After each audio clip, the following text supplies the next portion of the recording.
Welcome back to my channel. ఈ food నేను మీ శ్రీలేఖని. So ఈరోజు ఏంటి అంటే మనకి ఇడ్లీ ఉండిపోతుంది కదండి. సో ఇడ్లీతోని ఉప్మా తయారు చేస్తున్నాను. సో ఇది చెప్పగానే మీకు సూర్యవంశం క్లిప్పింగ్ గుర్తు వచ్చి ఉంటుంది. సో అదే ఇప్పుడు ట్రై చేస్తున్నాను అనమాట. సో ఫస్ట్ అయితే పెనం పెట్టుకున్నాను, దాంట్లో తాలింపు గింజలు అన్నీ వేసేసుకున్నాను. జీలకర్ర, మినపప్పు, ఆవాలు వేసుకున్నాను, దాంతోపాటు శనగపప్పు కూడా వేసుకున్నాను. అందులోని ఎండుమిరపకాయలు ఇలా తుంచుకొని వేసుకున్నాను. సో ఇప్పుడు తాలింపు కోసమని 3 టేబుల్ స్పూన్ నూనె వేసుకున్నాను. సో వేసుకున్న తర్వాత మనం వేయించుకోవాలండి. అందులోని కరివేపాకు రెబ్బలు వేసుకున్నాను. సో అందులోని పచ్చిమిరపకాయ అండ్ ఆనియన్స్ కూడా వేసుకున్నాను, తరిగి పెట్టిన ఆనియన్స్.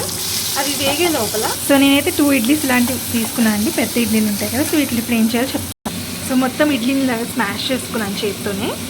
ఇప్పుడు మనం తగిన ఉప్పుని వేసుకున్నాము తాలింపులోని. సో మనకైతే ఉల్లిపాయ కొద్దిగా ఉడకాలండి, అంటే సో మనకైతే ఉల్లిపాయ కొద్దిగా వేగాలన్నమాట. వేగిన తర్వాత అప్పుడు స్మాష్ చేసుకుని ఇడ్లీని వేసుకున్నాము. సో ఇప్పుడు ఇడ్లీని వేసేసుకుంటున్నాను. ఇప్పుడు బాగా మిక్స్ చేసుకుందాము.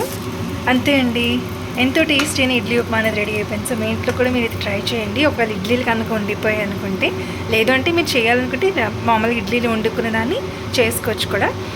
సో నాకు తెలిసి మీకు ఈ రెసిపీ నచ్చుతుందని అనుకుంటున్నాను. నచ్చినట్లయితే తప్పకుండా కామెంట్ చేయండి, లైక్ చేయండి, సబ్స్క్రైబ్ కూడా చేసుకోండి. Thanks for watching. In the next video. Bye bye.